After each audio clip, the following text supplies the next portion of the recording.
Masters నమస్కారం.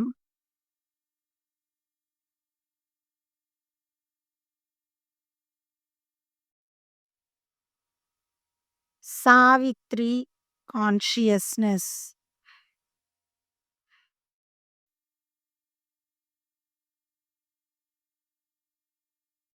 Aravinda consciousness.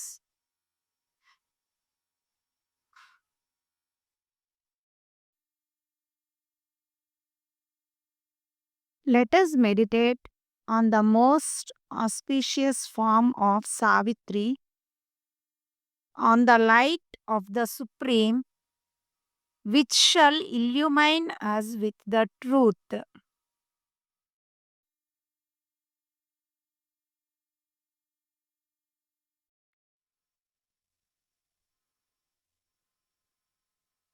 Yoga teach, prana treat.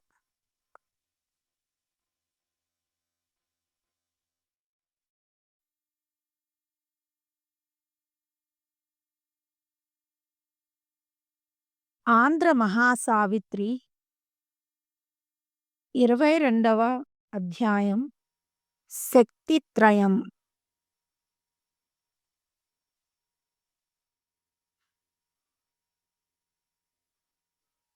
Savitri సంకల్పం చేసి అంతరంగం లోపలకు పయనించింది. ఆమెకు 3 శక్తులు ఎదురైనాయి. ముగ్గురు స్త్రీమూర్తులే. ప్రతి ఒక్కరూ సావిత్రిలా తానే నన్నారు. ఆ సారూప్యాన్ని సావిత్రి అంగీకరించలేదు. మొదట ప్రత్యక్షమైంది విషాదం, మూర్తీభవించిన దైన్యం, ఆహార్యంలో దారిద్ర్యం, కూర్చున్న పీఠం పాషాణం. మనిషి పుట్టిన నాటి నుండి మరణించే వరకు అనుభవించే కష్టాలు, కార్చే కన్నీరు, ఊడ్చే నిట్టూర్పులకు ఆమె ప్రతినిధి. ఆమెలో మనిషి బాధల పల్లవి వినిపించింది. లోకంలోని క్రౌర్యం, విషాదం సమూలంగా నిర్మూలించగల శక్తిని తాను సంపాదించి మనిషి కన్నీరు తుడిచి వేస్తానని ప్రతినపూనింది. తర్వాత సావిత్రికి ఎదురైంది శక్తి స్వరూపిణి. చేతిలో త్రిశూలం ధరించిన సింహవాహన. ఆమె శక్తి స్వరూపిణి. ఆమె తానే సావిత్రిలోని ఆత్మనని నమ్మబలికింది. తానే దుర్గా, తానే లక్ష్మి నన్నది. మనిషి తన అనుగ్రహంతోనే శక్తులు సంపాదించి సుఖపడుతున్నాడని చెప్పింది. అంత శక్తి పొందిన మనిషిలో ఎందుకు భయం పోవడం లేదన్నది సావిత్రి సంశయం. భయాన్ని తొలగించగల శక్తిని సంపాదించాలనుకున్నది సావిత్రి. తర్వాత శాంతమూర్తి అయిన తేజస్వినిని దర్శించింది. ఆమె రత్నఖచిత స్వర్ణ సింహాసనం పైన కొలువు తీరింది. ఆమె వదనంలో భానుర తేజస్సు, పెదవులపై దరహాసం. తానే సావిత్రి ఆత్మనన్నది. ఆమె మనిషికి కలలు అనుగ్రహిస్తుంది, ఆదర్శాలు కలిగిస్తుంది. స్వతంత్రం, సౌందర్యం, మంచితనం అన్నీ ఆమె వరాలే. మనిషి జ్ఞానం పొందడానికి, దివ్యత్వం సాధించడానికి ఆమె సహకారం అవసరం. మనిషి విజ్ఞానం సంపాదించడం ఆమె వల్లనే. అయినా సృష్టి రహస్యం తెలుసుకోలేదు. మనిషి జన్మరహస్యం, సృష్టి రహస్యం తెలియాలంటే ఆత్మదర్శనం కావలసిందే. సావిత్రి మళ్ళీ ముందుకు సాగింది. నిరామయ, నిర్వికల్ప, నిశ్చేతన స్థితిలో సంకల్పం మరొక మలుపు తిరిగింది.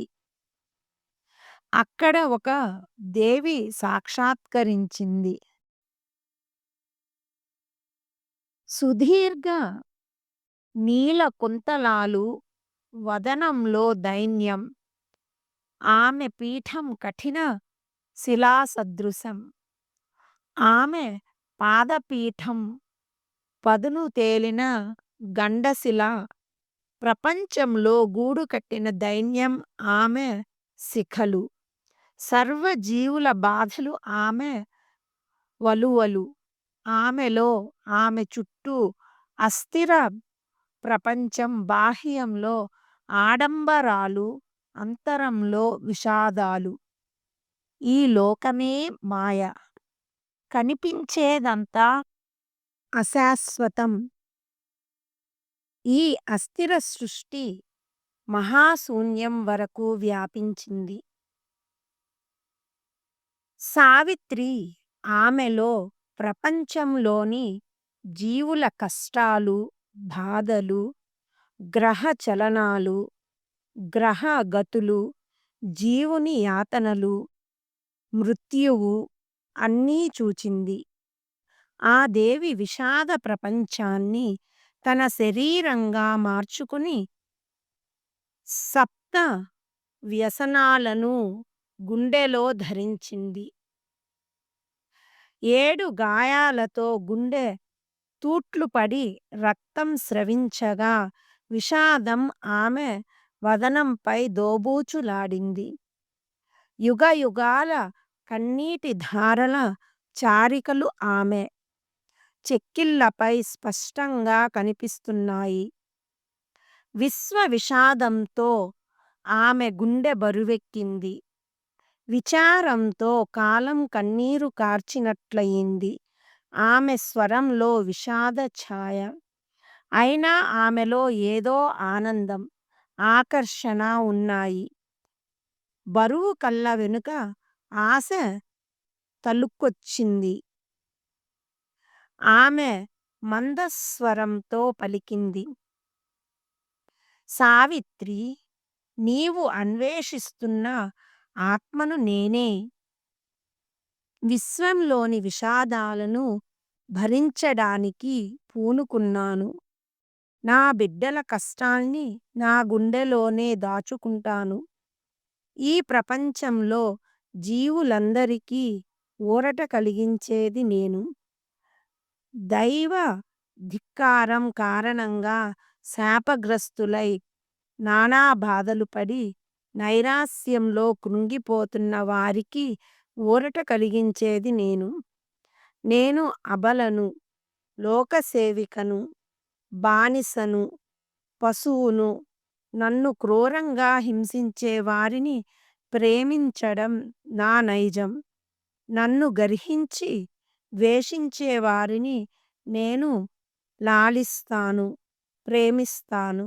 నన్ను అందరూ వాంఛిస్తారు. నేను అందాల రాశిని.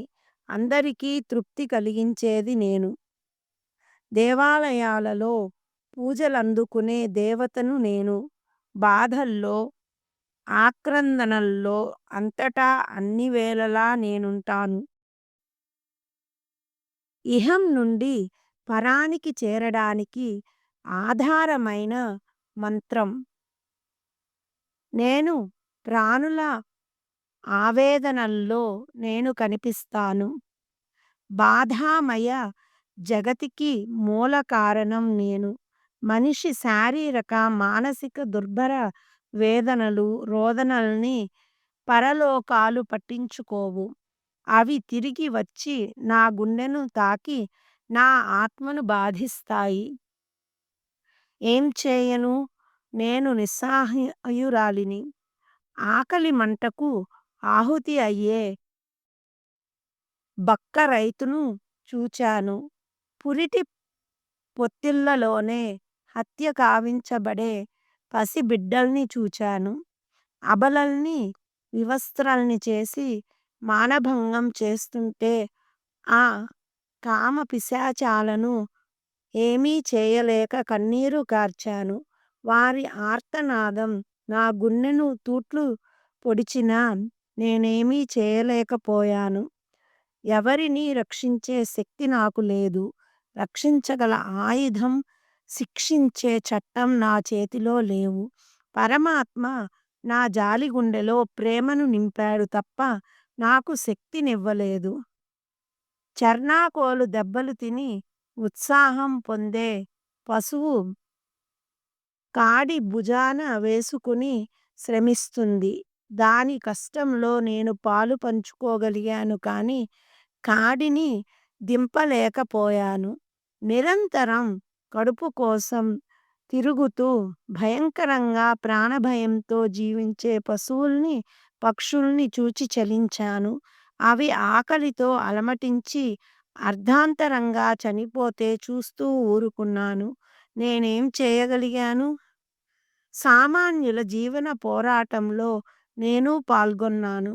వారి అల్ప సంతోషాలలో, బహు దుఃఖాలలో భాగం పంచుకున్నాను. బాధలు భరించలేక కష్టాలలో కవలి తమ నష్టాలకు ఏమాత్రం పరిహారం లభించదని కృంగిపోవడం చూచాను. నిరంతరం శ్రమిస్తూ సుఖశాంతులు లేక కుమిలిపోవడం గమనించాను. వారి బాధలు నా కన్నీరుగా మారింది. గాయపడిన వారి గుండెను ఊరడించగలిగాను. సానుభూతి భారాన్ని కొంతవరకు ఉపశమింప చేస్తుంది. అగోచరమైన భగవంతునితో మనిషికి పరిచయం ఉంది. బాధితులతో కలిసిన బాధను నేనైనాను. హతులతో కలిసి నేను నేలకొరిగాను. బంధితులతో కలిసి భయంకర కూపాలలో జీవించాను. కాలం మోపిన బరువులన్నీ మోశాను. ఆ భారాన్ని నేను మోస్తూ సృష్టి భారాన్ని, భగవంతుని భారాన్ని కొంత తగ్గించాను. ఈ ప్రపంచం, సృష్టి కడసారి దీర్ఘ నిద్రలోకి జారినప్పుడు నేను శాశ్వతంగా నిద్రిస్తానేమో తెలియదు. స్వర్గలోకపు వైముఖ్యాన్ని ఓపికతో భరించాను. బాధితుల మొరాలిలకించకుండా భగవంతుడు తప్పుకున్నప్పుడు ప్రకృతి శాపాల్ని నేను భరించాను. భగవంతుని నిర్ణయాన్ని నేను ఎన్నడూ కాదనలేదు. ఆయన విశ్వధర్మాన్ని నేను ఏనాడూ తోలనాడలేదు. ఈ లోకంలోని కాఠిన్యాన్ని, యాతనలను నిర్మూలించాలని నా హృదయం నిశ్శబ్దంగా రోదించింది, ప్రార్థించింది. కానీ నాలో వైరాగ్య భావన మెదిలేది. నాలో అంధవిశ్వాసం, నిర్దాక్షిణ్యం చోటు చేసుకున్నాయి. ఎప్పటికీ ఆరని అగ్నిని నేను మోస్తున్నానని తెలుసు. నా అనురాగమే గ్రహాలను శూన్యంలో నిలబెడుతున్నది. ఆశతో పరమాత్మ అనుగ్రహానికై ఎదురు చూస్తున్నాను. ఇంతవరకు ఆ పరమాత్మకు నాపై కనికరం కలగలేదు. ఉండు, వస్తాను అన్న మాట మాత్రం వినిపిస్తున్నది. ఎప్పటికో ఒకనాటికి పరమాత్మ వస్తారని మాత్రం ఆశ. ఆ దేవి అంతర్ధానమైంది. ఆమె ఆవేదనకు సమాధానం క్రింది లోకాల నుండి వినిపించింది. అది భయానక వికటాట్టహాసం, ఆక్రోశం. ఆగ్రహించిన అడవి సింహం గాండ్రించినట్లు, మనిషి లోలోతుల నున్న పశుత్వం నోరు విప్పినట్లు, సమాధానం చెప్పినట్లు అనిపించింది. నేను విషాదం మూర్తీభవించిన మానవుడిని. ఈ విశ్వశిలువ పైన బంధించబడిన వాడిని నేను. నా విషాదం చూచి వినోదించాలని భగవంతుడు లోకాన్ని, నన్ను సృష్టించుకున్నాడు. నా అనురాగమే జగన్నాటకానికి కూడా కథా వస్తువు. ఈ విషాదమయ ప్రపంచంలోకి నన్ను ఒంటరిగా పంపి నన్ను నగ్నహింస చేస్తూ ఆనందిస్తున్నాడు. నేను ఏడ్చి ఏడ్చి అలసిపోయి తన పాదాలపైన పడి నా కన్నీటితో, నా రక్తంతో తనకు పాదాభిషేకం చేయాలని ఆయన కోరిక. రాబందు నోట చిక్కిన బలశాలిని నేను. అహితాగ్నుల్ని ఆవిష్కరించిన నేనే ఆ అగ్నిలో పడి శలభం వలె కాలిపోతున్నాను. గమ్యం ఎన్నటికీ చేరలేని చిరాన్వేషిని నేను. ఎన్నటికీ విజయం పొందలేని సైనికుడిని నేను. ఎంత వేగంగా పరుగెత్తినా గమ్యం చేరుకోలేకపోతున్నాను. నా విపరీతపు ఆలోచనలే నాకు నరకాన్ని సృష్టిస్తున్నాయి. సుందర స్వప్నాలలో మాత్రం స్వర్గ సుఖాల్ని అనుభవిస్తాను. నా వలన నీకేమిటి ప్రయోజనం? మానవాత్మ ఎందుకు ఏర్పడినట్లు? నేను ఆత్మను విస్మరించి పశువులా బ్రతికి పశువులా మరణిస్తాను. తిరుగుబాటు చేసిన కడకు ఓటమి తప్పడం లేదు. బందీనవుతున్నాను. విధి, కాలం, సాటి మనుషులు నన్ను మోసం చేస్తున్నారు, హింసిస్తున్నారు. నా సర్వస్వం వెచ్చించి అయినా సరే స్వతంత్ర్యం పొందడానికి సిద్ధంగా ఉన్నాను. నేను విముక్తి పొందాలి. శత్రుఘాతాలను ఎదుర్కొంటాను. కొత్త నియంతలు మళ్ళీ నా తలకెక్కుతారు. కొత్త నియంతలు మళ్ళీ నా తలకెక్కుతారు. నా గురువులందరూ నాకు బానిస బతుకే నేర్పారు. శుశ్రూషనే వంట పట్టించారు. విధి రాసిన రాతల్లో భగవంతుని ముద్రల చాటున విషాదపూర్ణమైన నా హస్తాక్షరాలు కనిపిస్తున్నాయి. నేను అందర్నీ ప్రేమిస్తాను, కానీ ఎవరూ నన్ను ప్రేమించరు. నా కష్టార్జితాన్ని మరెవరో అనుభవిస్తున్నారు. నాకు చివరికి మిగిలేది దురదృష్టం. గాయపడిన నా భావాలు అటు భగవంతునితోనూ ఇటు సాటి మనిషితోనూ నిత్యం పోరాడుతుంటాయి. నేను సంపదల్ని ద్వేషించను, సుఖాలను కాలదన్నుకోను. నా కృతి, ప్రకృతి ఏవీ మారవు.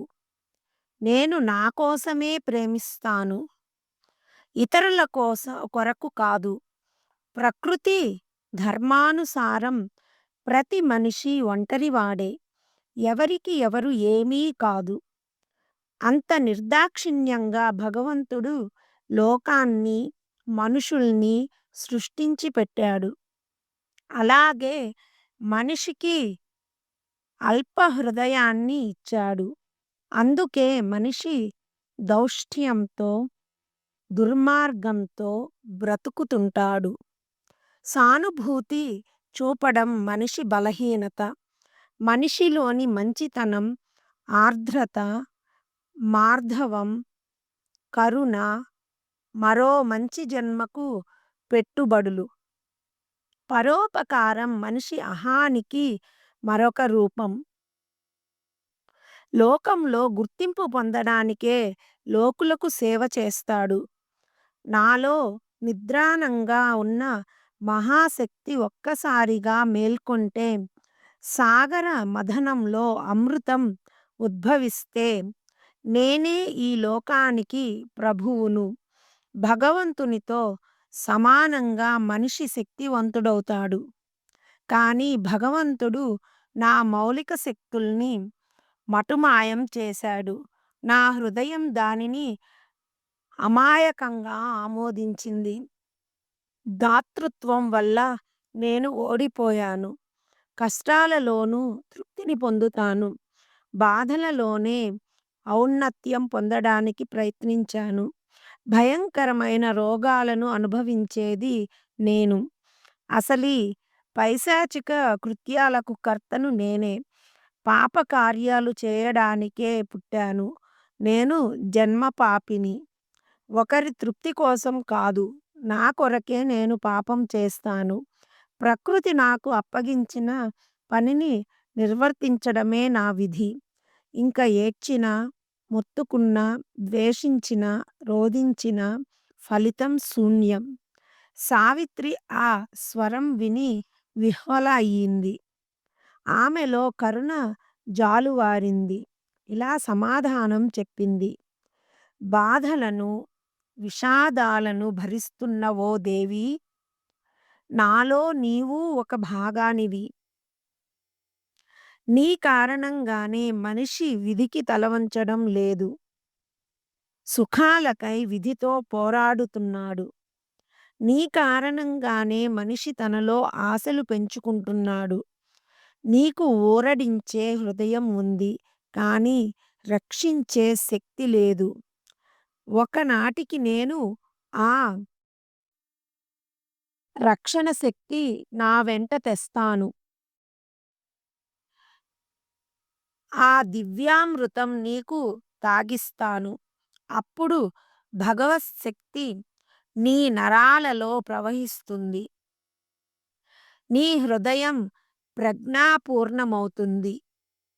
నీ అనురాగం మానవతకు ఆత్మీయ బంధం అవుతుంది. నీ ప్రేమ కార్యాచరణతో కలుస్తుంది. లోకం నుండి విషాదం పూర్తిగా నిష్క్రమిస్తుంది. ఆగ్రహావేశాల నుండి మనిషికి విముక్తి లభిస్తుంది. కర్కశత్వం, రాక్షస ప్రవృత్తి కనిపించకుండా పోతాయి. లోకంలో శాంతి సుఖాలు శాశ్వత ప్రాతిపదికపై నెలకొంటాయి. సావిత్రి ఊర్ధ్వగమనంలో మరింత ముందుకు సాగింది. గండశిలలు, అగడ్తలు, అవాంతరాలు దాటి మహోన్నత స్థితిని చేరుకుంది.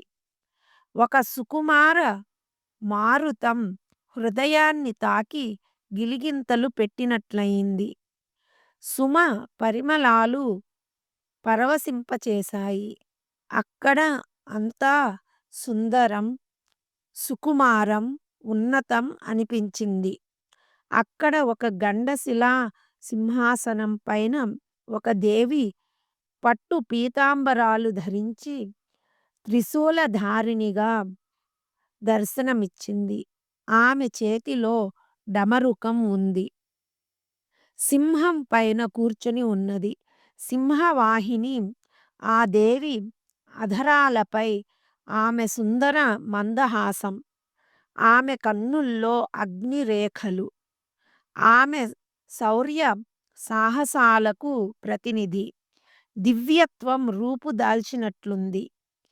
క్షుద్రశక్తులన్నింటినీ తన పాదాక్రాంతం చేసుకున్న ఠీవి దర్పం ఆమె వర్చస్సులో కనిపించింది. ఆమె శిరస్సు చుట్టూ ప్రకాశమాన భాసుర కాంతి వలయం. ఆమె ధరించిన దేవతా వస్త్రాలలో దర్పం, మహత్తు, రూపంలో రాజసం, చూపులో విజయ గర్వం. ఈ విశ్వానికి తానే మహారాణినన్న అహం ఆమెకు అలంకారాలు, ఆభరణాలు.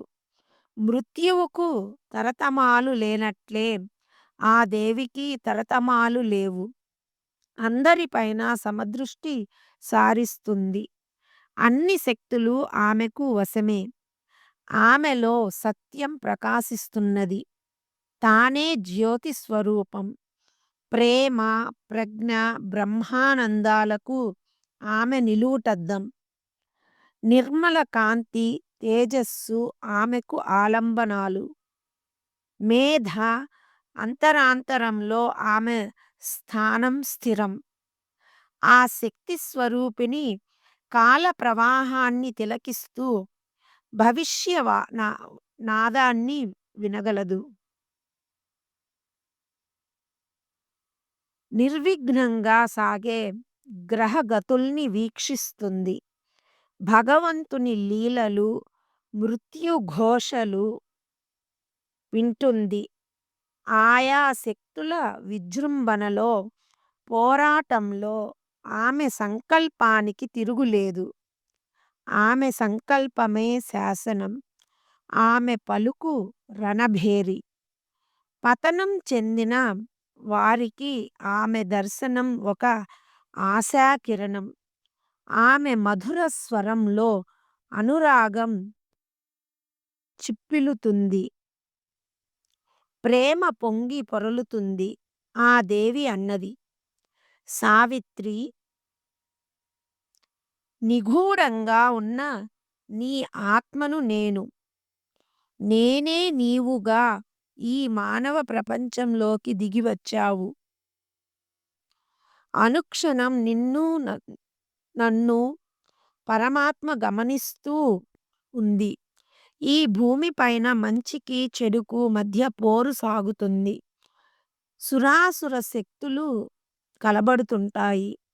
అందుకే నేను దిగి వచ్చాను. విషాదాలలో, ప్రమాదాలలో చొరబడి భ్రష్టుల్ని, ఆశోపహతుల్ని కనికరిస్తుంటాను. నీతివంతులకు సత్ఫలితాలు అందిస్తాను. కోరిన వారికి కోరుకున్న ఆనందం ఇస్తాను. అహంభావుల్ని, పండితులను సమాజం గుర్తించేట్లు చేస్తాను. ఆ తర్వాత వారిని విధి పాదాల క్రింద కర్కశంగా నలిపివేస్తాను. దీనజనుల ఆక్రందనలు సానుభూతితో చెవియొగ్గి వింటాను. నియంతల్ని, హంతకుల్ని కూలదోసి కాల రాస్తాను. ఈ లోకంలో నిర్దాక్షిణ్యంగా, నీచంగా అణచి అవమానిస్తున్న పతితుల్ని ఆదరిస్తాను. చీకటి జీవితాలు గడిపేవారిని ఆదుకుంటాను. నా ప్రమేయంతో వారికి కొత్త శక్తి కలుగుతుంది. కొత్త ఆశ చిగురిస్తుంది. భగవంతునికి కృతజ్ఞతలు చెప్పుకుంటారు. లోకాన్ని వేధించే రక్కసిని అణచివేస్తాను, హతం చేస్తాను. శక్తి స్వరూపిణి అయిన దుర్గను నేను. సిరి సంపదలు అనుగ్రహించే లక్ష్మీదేవిని నేను. మారణకాండలో ప్రధాన పాత్ర పోషించే మహాకాళిని నేను. రాక్షస గుణాల్ని సమూలంగా నాశనం చేయగలిగింది నేను.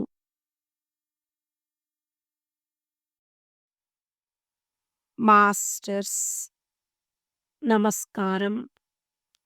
Masters consciousness